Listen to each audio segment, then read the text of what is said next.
Alors qu'Édouard Dubois, un multimillionnaire de 52 ans, était attablé pour dîner dans le restaurant le plus huppé de Paris, il était loin de s'imaginer qu'une serveuse de 23 ans s'approcherait de lui pour lui dire « Pardonnez-moi, monsieur, mais ma mère possède une bague identique à la vôtre. » Édouard jeta un œil à sa bague, un bijou de famille transmis depuis des générations, et sentit le temps se suspendre.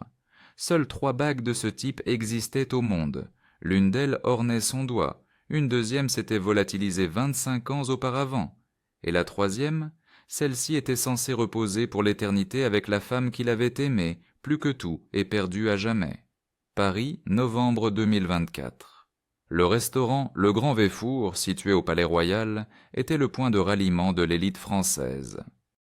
Édouard Dubois, magnat de l'hôtellerie de 52 ans et propriétaire d'une chaîne d'établissements de luxe estimée à 500 millions d'euros, dînait en solitaire à sa table habituelle, près de la fenêtre. Édouard avait l'apparence d'un homme à qui tout réussissait, mais dont l'âme était tourmentée. Ses cheveux grisonnants, impeccablement coiffés, s'accordaient à un costume italien d'une valeur de 3000 euros. À sa main gauche scintillait une bague singulière, une chevalière en or blanc ornée d'un saphir bleu ceint de diamants. C'était une relique familiale vieille de plus de 200 ans.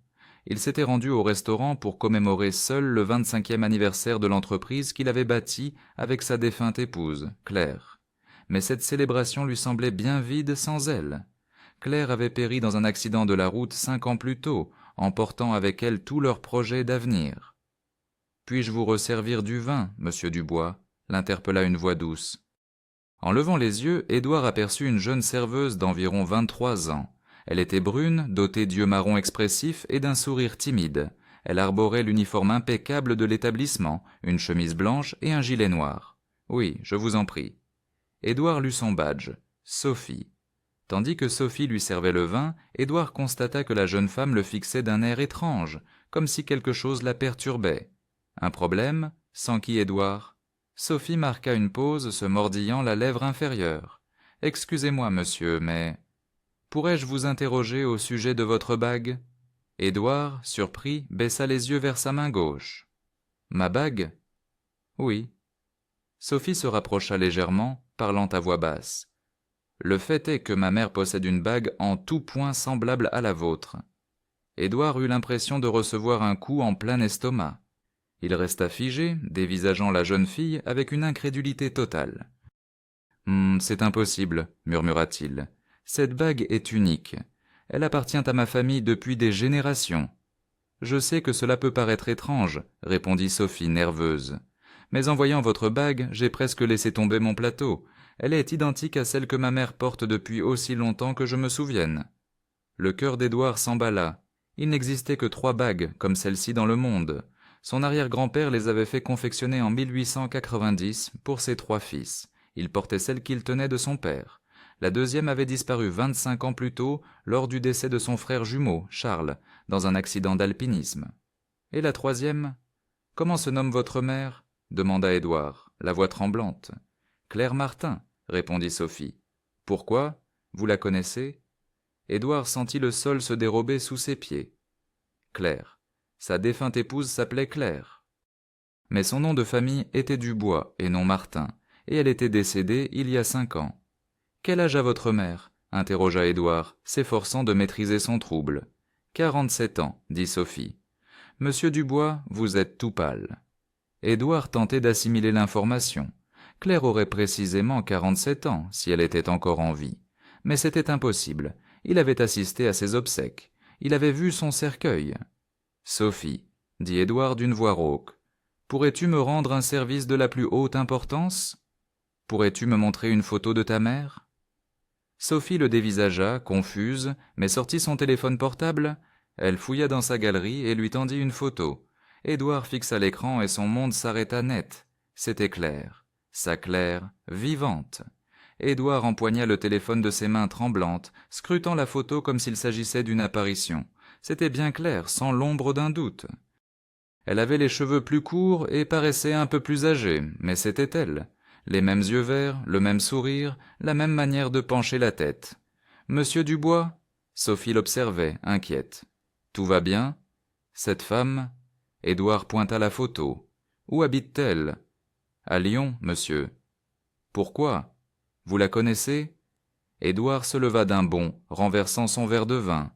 Les autres clients du restaurant se tournèrent vers lui, curieux. « Sophie, il faut que tu me dises tout sur ta mère, absolument tout. »« Monsieur, vous m'effrayez. Que se passe-t-il » Édouard se rassit, tentant de retrouver son calme. « Pardonnez-moi, c'est seulement que... » Votre mère ressemble énormément à quelqu'un que j'ai connu il y a longtemps. Eh bien, commença Sophie, toujours mal à l'aise. Ma mère s'appelle Claire Martin, elle vit à Lyon depuis que je suis né. Elle a été secrétaire jusqu'à sa retraite anticipée il y a 2 ans. Et ton père? Je n'ai pas de père. Du moins, ma mère m'a toujours dit qu'il était mort quand j'étais bébé, dans un accident de travail. Édouard sentit un frisson le parcourir. Un accident de travail? Oui, il était architecte. Ma mère dit qu'il est décédé dans l'effondrement d'un immeuble en construction. Édouard avait été architecte avant de se consacrer à l'hôtellerie, et il se souvenait parfaitement avoir orchestré sa propre mort dans un accident de chantier pour s'enfuir avec Claire 25 ans plus tôt. Mais la Claire de la photo était son épouse, celle qui était morte il y a 5 ans. « Sophie, dit Édouard très sérieusement, quelle est ta date de naissance ? » Le 15 mars. Pourquoi toutes ces questions? Édouard fit un calcul mental rapide. Si Sophie avait 23 ans, elle était née en mars 2001, soit précisément 9 mois après la dernière fois qu'il avait vu sa Claire vivante avant le prétendu accident de voiture. Mon Dieu, souffla Édouard, ce n'est pas possible. Qu'est-ce qui n'est pas possible? Édouard posa un nouveau regard sur Sophie. Maintenant qu'il savait quoi chercher, la ressemblance lui sautait aux yeux. Elle avait son nez, la courbe de ses sourcils, ses mains longues et fines. « Sophie, dit Édouard d'une voix brisée, ta mère ne t'a-t-elle jamais parlé d'un homme prénommé Édouard » La jeune femme fronça les sourcils. « Non. Enfin, parfois, quand elle boit un peu de vin, elle mentionne un Édouard et devient mélancolique, mais elle refuse systématiquement d'en dire plus. » Édouard sentit les larmes lui monter aux yeux. Claire était en vie, et si ses soupçons se confirmaient, Sophie était sa fille. « Je dois voir ta mère, » déclara Édouard en se relevant de nouveau, immédiatement. « Mais monsieur, il est 10 heures du soir, et elle est à Lyon, à 2 heures de route. »« Cela m'est égal. Peux-tu l'appeler, lui dire de venir ?» Sophie fit un pas en arrière. « Monsieur Dubois, vous me faites vraiment peur. »« Que se passe-t-il » Édouard comprit qu'il se comportait comme un dément. Il inspira profondément pour tenter de se calmer. « Sophie, ce que je vais t'annoncer va te sembler incroyable, mais je crois que ta mère est mon épouse. »« Votre épouse? Mais c'est impossible, ma mère n'est pas mariée. »« Ma femme, Claire, est décédée dans un accident de voiture il y a 5 ans. Du moins, c'est ce que je croyais. » Sophie le regarda comme s'il avait perdu l'esprit. « Monsieur, ma mère n'a eu aucun accident. Elle se porte parfaitement bien à Lyon. » Édouard retira sa bague et la tendit à Sophie. « Est-elle exactement comme celle de ta mère ?» Sophie examina le bijou attentivement. « Elle est identique, elle a même la même gravure à l'intérieur. Amour éternel. » Édouard sentit un frisson le parcourir. Seule Claire et lui connaissaient l'existence de cette inscription. « Sophie, dit Édouard avec détermination, je dois me rendre à Lyon, ce soir. M'accompagneras-tu ? » « Mais, monsieur, je te donnerai 1 000 € pour que tu m'accompagnes. J'ai seulement besoin que tu me conduises à ta mère. » Sophie le fixa un long moment, puis elle acquiesça lentement. « D'accord, mais s'il s'avère que vous êtes fou, j'appelle la police. » Édouard esquissa un sourire pour la première fois depuis des années. « Si je suis fou, tu pourras appeler qui tu voudras. » L'Audi d'Édouard filait sur l'autoroute en direction de Lyon à 23 heures. Sophie, assise sur le siège passager, était toujours nerveuse mais aussi intriguée. « Pouvez-vous m'expliquer ce qui se passe réellement ?» demanda-t-elle. Édouard garda les yeux fixés sur la route. « Il y a 5 ans, ma femme Claire est morte dans un accident de voiture, ou du moins c'est la version officielle. Et vous pensez que ma mère est votre femme? Les bagues, le nom, l'âge, ta date de naissance, tout coïncide. » Ils atteignirent Lyon à 1 heure du matin. Sophie guida Édouard à travers les ruelles du Vieux-Lyon jusqu'à un petit appartement dans un immeuble de 3 étages. Ils gravirent les escaliers en silence. Sophie frappa doucement à la porte. « Maman, c'est moi, Sophie. » Des pas lents se firent entendre dans l'appartement. La porte s'entr'ouvrit sur une femme en robe de chambre, les cheveux en désordre. Le cœur d'Édouard cessa de battre. C'était Claire, sa Claire, bien vivante, se tenant devant lui après 5 années à la croire morte. Claire aperçut Édouard et son visage se vida de toute couleur. « Édouard, murmura-t-elle. « Bonjour Claire, répondit Édouard, la voix chevrotante. Nous avons beaucoup de choses à nous dire. Claire se tourna vers Sophie, les yeux emplis de panique. Qu'as-tu fait? Maman, est-ce vrai? Est-il mon père? Claire se cacha le visage dans les mains et se mit à sangloter. Entrez, souffla-t-elle finalement. Il était inévitable que ce jour arrive. Si ce récit vous captive, n'hésitez pas à laisser un j'aime et à vous abonner. À présent, reprenons le fil de l'histoire. Le silence régnait dans le petit salon de l'appartement. Claire avait enfilé une veste par-dessus sa robe de chambre et fixait Édouard, les yeux rougis par les larmes. « Depuis quand savais-tu que j'étais en vie ?» demanda Édouard. « Depuis toujours. Je n'ai jamais cru que tu étais mort dans cet accident de chantier. » « Alors pourquoi as-tu simulé ta mort ?» Claire prit une profonde inspiration. « Parce que j'ai découvert tes véritables activités, les affaires avec René Vasseur, le blanchiment d'argent, les menaces. » Édouard se crispa. « Comment as-tu su pour René ?» Il m'a suivi un jour. Il m'a averti que si je ne coopérais pas, nous finirions morts tous les deux. Sophie les observait sans rien comprendre. « Qui est René Vasseur ?»« Un criminel. » répondit Édouard avec amertume. « Quelqu'un avec qui je n'aurais jamais dû m'associer. » Claire poursuivit. « René m'a proposé un marché. Si je simulais ma propre mort et que je disparaissais, il te laisserait en paix. Mais si je restais, il nous tuerait tous les deux. Et tu as accepté ? J'étais enceinte, Édouard, enceinte de 2 mois. Je ne pouvais pas mettre en péril la vie de notre bébé. » Édouard regarda Sophie différemment. « Pourquoi ne m'as-tu rien dit ? Parce que tu aurais tenté de m'en empêcher, et nous serions morts tous les deux. » Sophie se leva brusquement. « Vous êtes en train de me dire que j'ai vécu dans le mensonge pendant 23 ans ? » « Je l'ai fait pour te protéger, » dit Claire. « Tu m'as raconté que mon père était mort. J'ai grandi en me croyant orpheline. » Édouard s'approcha de Sophie. « Je suis désolé, si seulement j'avais su que tu existais. » « Après ma fausse mort, René t'a laissé tranquille, » continua Claire. « Mais il nous a menacé de nous tuer si jamais je tentais de te recontacter. J'ai vécu dans la peur pendant toutes ces années, jusqu'à ce que, il y a 5 ans, René meure dans un règlement de compte. J'ai appris la nouvelle dans le journal. Nous étions enfin libres. Alors pourquoi n'es-tu pas revenu vers moi ?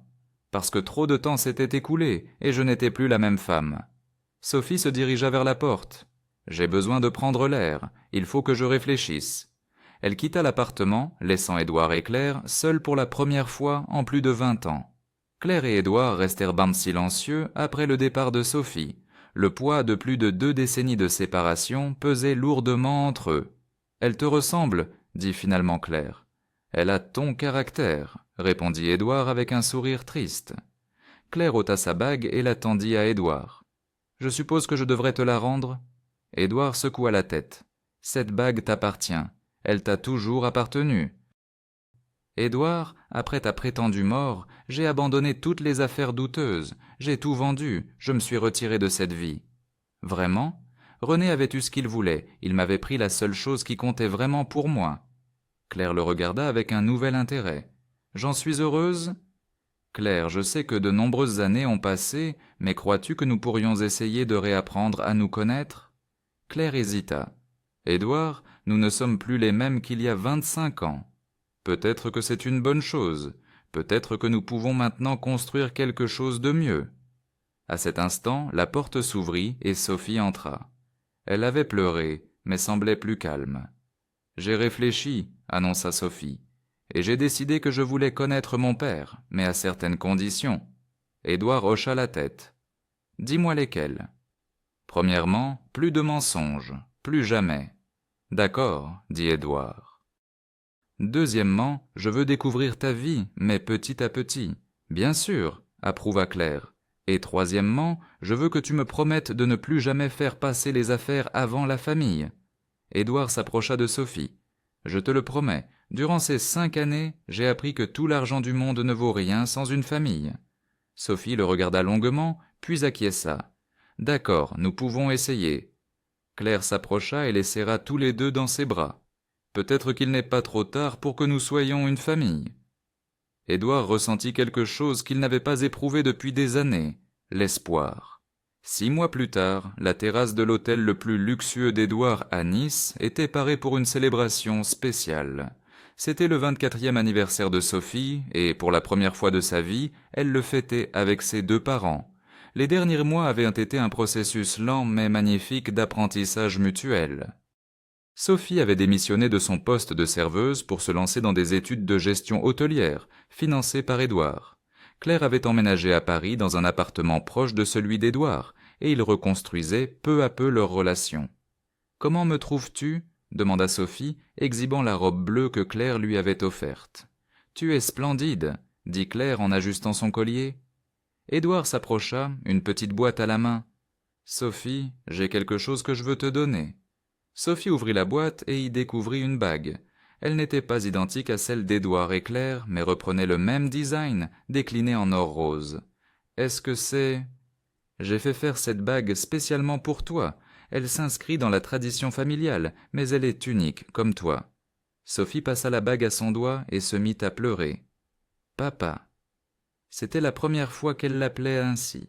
Édouard sentit ses yeux s'embuer. « Je t'aime, ma fille. » Claire s'approcha et les enlaça tous les deux. Je n'aurais jamais cru que ce jour arriverait. Pendant le dîner, Sophie se leva pour porter un toast. Il y a 6 mois, je me croyais orpheline de père. Aujourd'hui, j'ai une famille au complet. Le chemin n'a pas été facile, et nous apprenons encore à être parents et filles après tant d'années perdues. Mais je suis convaincu que les meilleures familles ne sont pas celles qui naissent parfaites, mais celles qui choisissent de travailler ensemble pour le devenir. Édouard leva son verre. Aux secondes chances. Claire leva le sien. À l'amour qui survit au temps. Sophie sourit. Et aux familles qui se retrouvent quand elles s'y attendent le moins. 3 ans plus tard, Édouard et Claire se remarièrent lors d'une cérémonie intime mais émouvante. Sophie fut leur témoin et accompagna sa mère jusqu'à l'autel. Édouard avait cédé la majorité de ses hôtels à une fondation caritative, n'en conservant que 2, pour vivre confortablement. Claire dirigeait désormais la fondation, qui venait en aide aux familles séparées, transformant sa propre douleur en une mission. Sophie, diplômée avec mention, gérait l'un des hôtels familiaux, démontrant qu'elle avait hérité à la fois du sens des affaires de son père et de la compassion de sa mère. Un soir, alors qu'ils dînaient sur la terrasse de leur maison, en banlieue parisienne, Sophie leva son verre de vin. « Savez-vous ce qui est le plus étrange dans toute cette histoire ?»« Quoi donc ?» demandèrent Édouard et Claire à l'unisson. « Que tout a commencé parce que j'ai reconnu une bague. Si ce jour-là, je n'avais pas travaillé dans ce restaurant, si je n'avais pas vu la bague de papa, nous ne nous serions peut-être jamais retrouvés. » Édouard prit les mains de Claire et de Sophie. Le destin a des manières mystérieuses de réunir les familles. Claire sourit. Parfois, les choses les plus précieuses se révèlent quand on cesse de les chercher. Et parfois, ajouta Sophie, les fins heureuses surviennent au moment le plus inattendu, après des années d'attente. Édouard regarda la bague à sa main, puis celle au doigt de Claire et Sophie.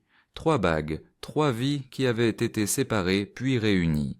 Leur histoire était la preuve que le véritable amour peut survivre à des décennies de séparation, que les familles peuvent se reconstruire même après des années de mensonges nécessaires, et que parfois, les miracles se présentent sous les traits d'une coïncidence, dans d'élégants restaurants. Si cette histoire vous a ému jusqu'aux larmes, si vous croyez que les familles peuvent se retrouver même après des décennies et que l'amour véritable triomphe du temps, laissez un petit cœur ci-dessous. Je veux connaître votre avis. Avez-vous déjà vécu une coïncidence qui a bouleversé votre vie ? Pensez-vous qu'il existe des signes du destin nous guidant vers ceux que nous aimons ? Racontez-moi vos histoires de retrouvailles et de coïncidences miraculeuses dans les commentaires. Si ce récit vous a touché, mettez un j'aime. Si vous croyez que l'amour familial transcende le temps et la distance, abonnez-vous pour ne pas manquer d'autres histoires prouvant que les miracles existent. Partagez ce récit avec quelqu'un qui a besoin de croire aux secondes chances familiales et laissez un commentaire.